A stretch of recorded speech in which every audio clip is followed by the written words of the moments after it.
Welcome to Quickshots. Quickshots. Welcome to Quickshots, everybody, as the sun sets on another beautiful day down here where we are doing our last podcast this week together in person. Alex, welcome. I'm going to hit you with the first one. Ooh. Comes from Lana. She wants to know, what is a sunset clause and what does it mean if you're the buyer?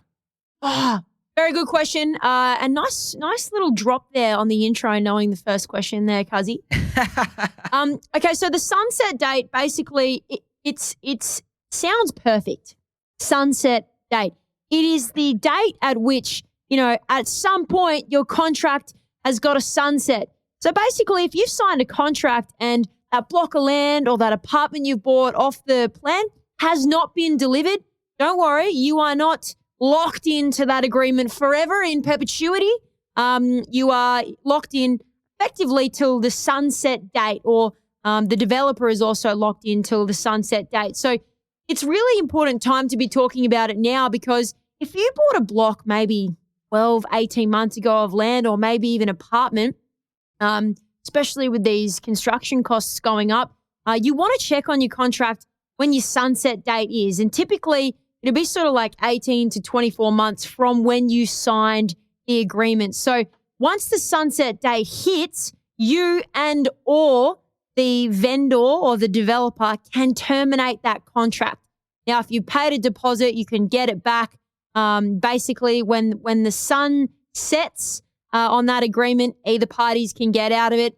Sometimes it can work in your favor if it's locked up some of your money and stopped you from moving ahead, and it looks like it may not be delivered. Other times, though, it's something you want to hold on to. If there's been a bit of growth there, you've got to keep really close eyes that the developer doesn't exercise the sunset date. God, I hope that was a good description, because it sounds so much better in my head. In other words, proceed with caution by the sounds of it. Always. Look, but, contracts need to have a sunset date, don't they? Because, things can't go on forever.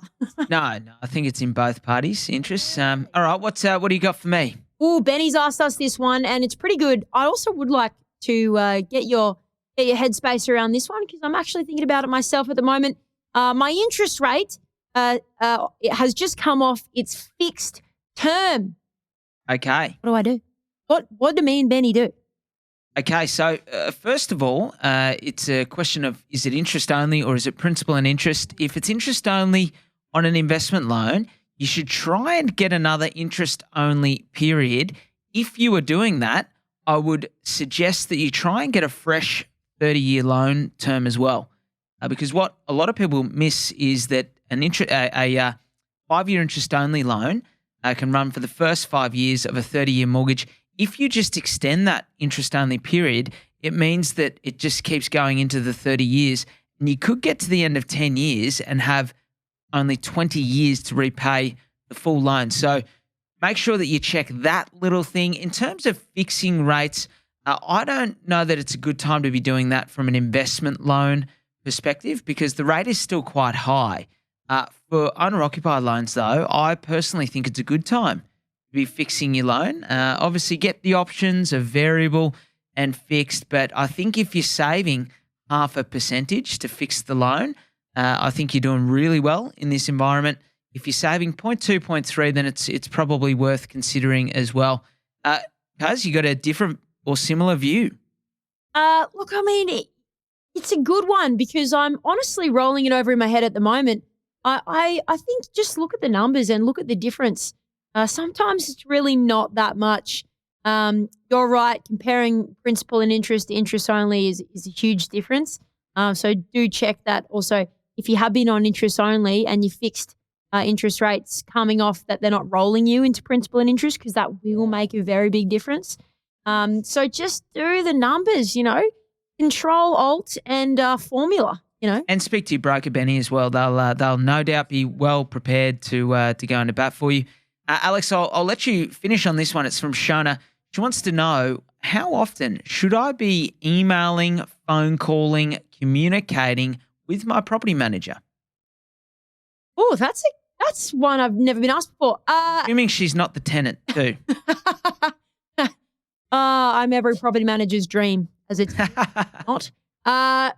Okay, I'm gonna answer this, cousin. Then I'm actually gonna throw to you to answer it. Sure. It's a little bit personalized, but you really should be talking to them at the absolute bare minimum twice a year.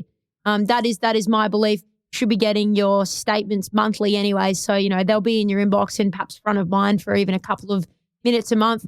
But I feel at least twice a year. What's going on?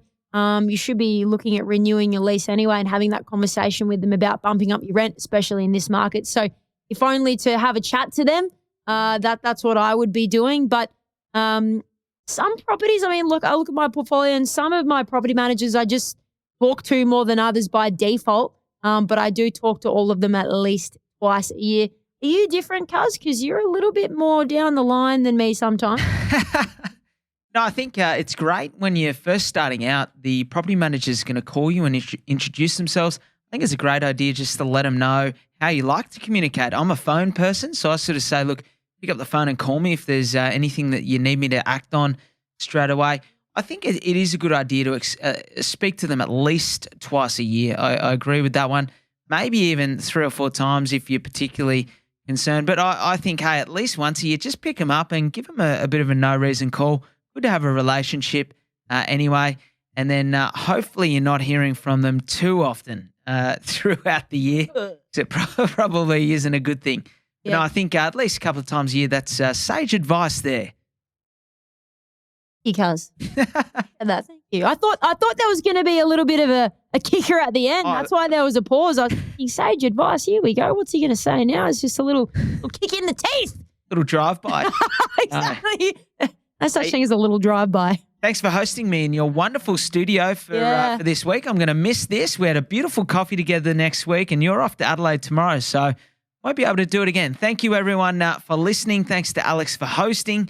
You got a question, send it through. Our emails are always in the show notes. Our social handles is another one. We get quite a lot of questions. We love hearing from you, and please recommend us to just one friend. We really appreciate that. Not your friend Juan, just one friend. One friend. And on that note, do a little dance, make a little love, and also get down tonight. Have a lovely night. Thanks for listening to another episode of The Double Shot with your favourite cousins, Alex and James Fitzgerald. If you've got a burning question or something we absolutely need to talk about on the pod, please write to us. Both of our emails are in the show notes. For little real estate tidbits and a little bit of banter, a lot of banter, you can follow us on the gram. Our handle is thedoubleshot.podcast. That, my friends, is thedoubleshot.podcast. Until next time, think of us when you sit back and sip your next double shot.